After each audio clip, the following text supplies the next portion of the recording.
Hi everybody, I'm back. So now I'm going to be talking about my lesson planning for the 4th and 5th grade.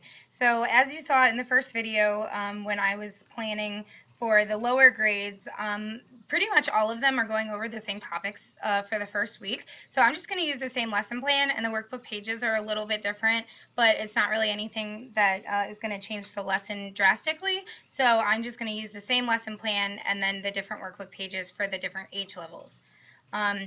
Okay, so now I'm going to look at 4th and 5th grade. Those are orange and purple books. Those are a little bit different, so I'm going to make a separate lesson plan for them. So I've got my binder and I've got my my workbooks and the lesson plan. So if I go to Viva Anaranjado, lesson 1, and then if I look at, my orange workbook, so what you'll see in here is the first bunch of pages is actually mini versions of Unit 0. So from pages 2 all the way to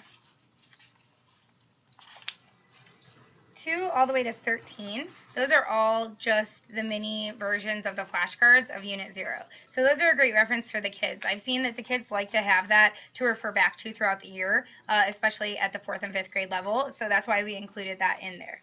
Now, before you get into those, if you go to page 1 in the workbook is a blank page.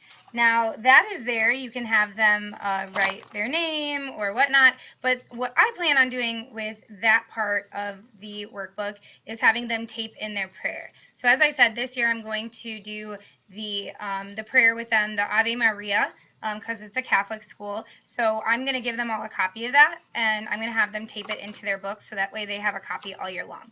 So that's one of the materials that I'm going to need is copies of the prayer.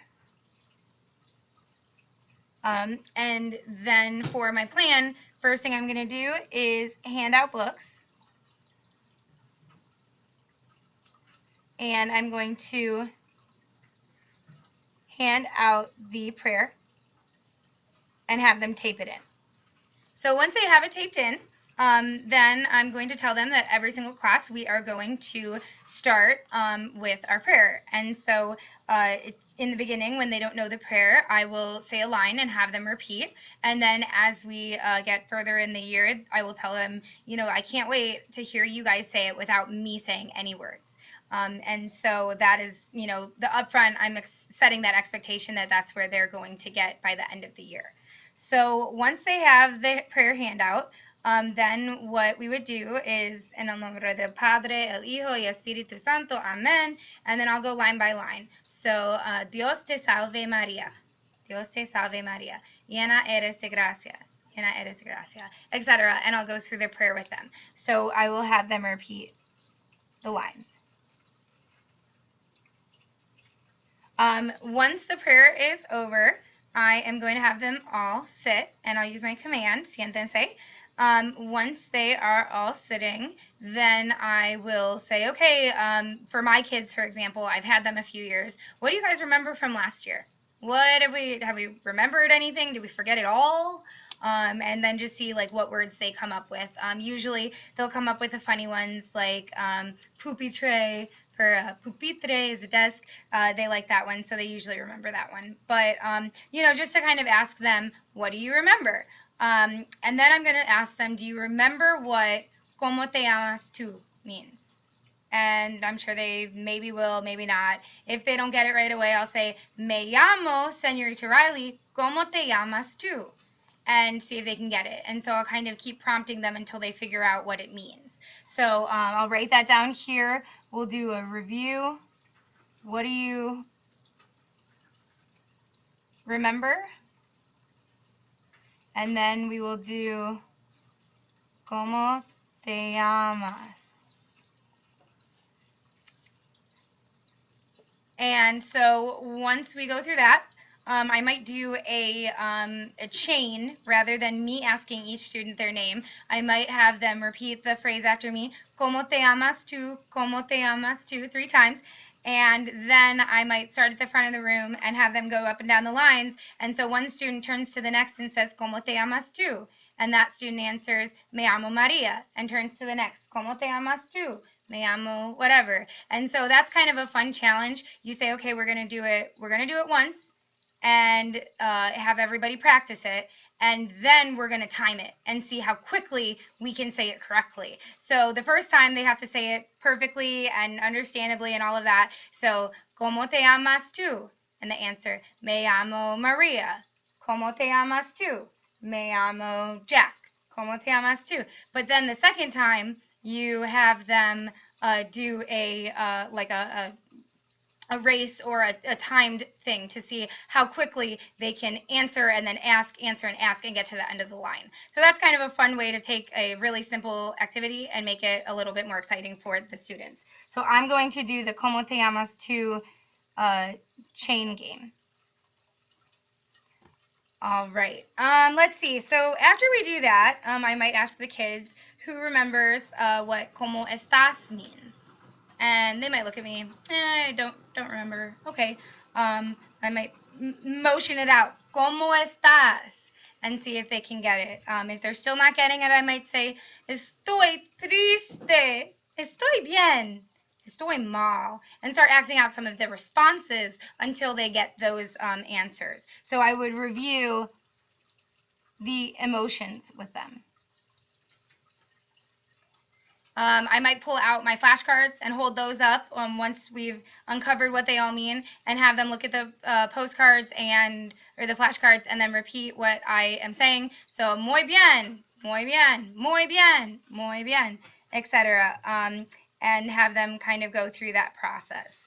Once we do that, I might, let's see, once we review emotions, I am going to have them get their books out again.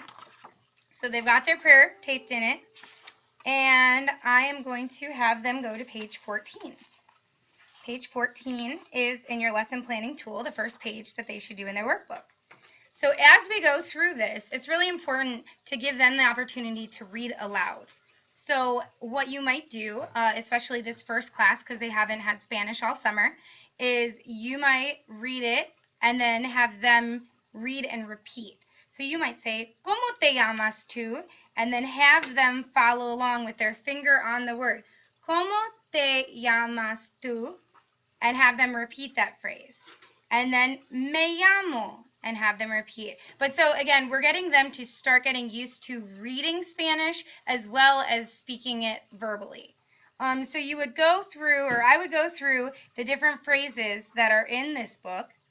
And then I'm going to ask them again, ¿Cómo te llamas tú? And see if they can figure out what they ought to put in their answer line on page 14. Then they're going to look at the pictures at the bottom of the page, and these are some different people. And their names are under them, and it says, ¿Cómo se llama ella? ¿Cómo se llama él? So I'll review with them, what is él? What is ella? You guys know these things. We've talked about them before. So él, ella, he, she. And then we'll look at them and we'll put in our answers for how we would talk about somebody else's name. So then I might go around the room after we've done that workbook page, page 14, which I'll write my lesson. Then I might go around the room and I might say, Ben, ¿cómo se llama ella? And point to one of the girls in the room and have him practice responding. Maria, ¿cómo se llama él?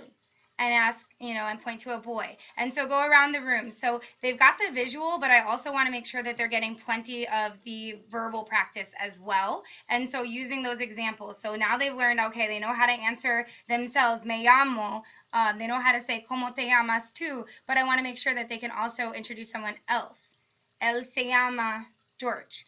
That kind of thing. So I'm going to do that. So I'll do page 14 in the workbook, and then we'll do a verbal activity. Once we have done that, we are going to play the emotion song, which is on our CD, and that song is number, I don't know what number it is, but I'm going to play the emotion song that is on the CD, and so it goes, ¿Cómo estás? ¿Cómo estás? ¿Cómo estás? Muy bien, gracias. So that is a fun one that I will play probably in 4th and 5th grade. They'll remember that song from Justin Bieber a few years ago. So I'm going to use that song with my students. And then we will use our flashcards to review those emotion responses. And then depending on how much time we have, we would either do it in class or for homework, we would do page 15. So that would be how we get started with our first day. Now, in my routine with 4th and 5th graders, we start the class with our prayer. And so maybe I would end the class with a song or a video that I know that they'll enjoy. So I'm thinking that for my 4th and 5th graders, I'm going to end this class. I'll end every class with a video. That'll be my ending activity. But this particular class, I'm going to play the Puedo Ir al Baño song. So if you look that up, it's Senor Wooly, Puedo Ir al Baño on YouTube. And it's a really funny song where the kid is asking to go to the bathroom. The 4th and 5th grade love it. So that is going to be my ending video, which will be part of my routine. And I'm going to do the Baño song, Puedo Ir al Baño. So that is going to be my lesson. Now, if I look over at the Morado lesson plan, I can see that the workbook pages look a little bit different, but the topics are the same. So basically, I can do the same lesson with 5th grade that I did with 4th grade, and just, it's just the pages in the book are just a little bit different. So in my lesson plan for the purple book, I might just make a note, same as orange. So that way, if I'm referring back to it in the future, I can say, oh, it's not that I didn't plan this lesson, it's that I was doing something similar to what I did in another class. So there's no need to write it all down if you've already got it somewhere else. So I'm going to do that. Now, during my lesson, and this is with every single age level, I'm going to make sure that throughout the lesson, I'm, trying to have different kids answer the questions, engage all of the students, make sure they're all actively participating. And so through that process, I'm going to see kids that stand out as being exceptional and really participating, really engaging, and really retaining the information. Now, those kids on the lesson plan, what I will do is I will write down their name under my grading 10s. So on here, under grading 10s, that's where I'm going to write down the names of kids that just stood out to me in that class. It might be 1 or 2 students, it might be 5. It just depends on how well your students are doing in the class. Now, on the opposite side, there are going to be kids who maybe are not engaged or who you are continuously reprimanding or, having to, redirect. Now, if you have students like that, you're going to write them down here under grading 8s. So when you go to input your grades into the computer, you will be able to just assume that if you didn't write a student's name down, they earned a 9 out of 10 for that class. If you did write their name down, they got a 10 out of 10 or an 8 out of 10.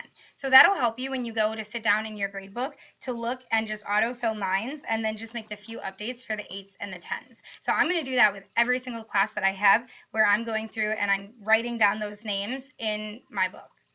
Now, as the weeks go on, I'm going to get further in my lesson plans. So what I plan on doing is taking a tab or a sticky note. Let me find one.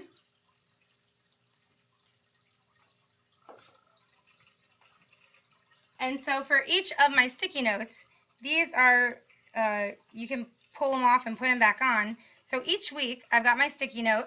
I'm going to put it as a little marker in my notebook for where my lesson's at. So next week, when I get to the next lesson, I'll move that pink tab to my next page. Just so that way when you're going to open it at the beginning of class, you have really quick, easy access to open up your workbook or your lesson plan directly to the page. So just kind of a helpful thing. Also, if you have more than one class, let's say that you have Miss Jones' class and you have Mr. Allen's class. Well, then you just write those on your tabs. So that way, now you have Mr. Allen's tab and Miss Jones' tab. So that way, if, let's say, you have Mr. Allen on Monday and you have Miss Jones on Tuesday, but on Monday there was a snow day. So the one class might be a week ahead of the other. So you can use sticky notes just to kind of keep track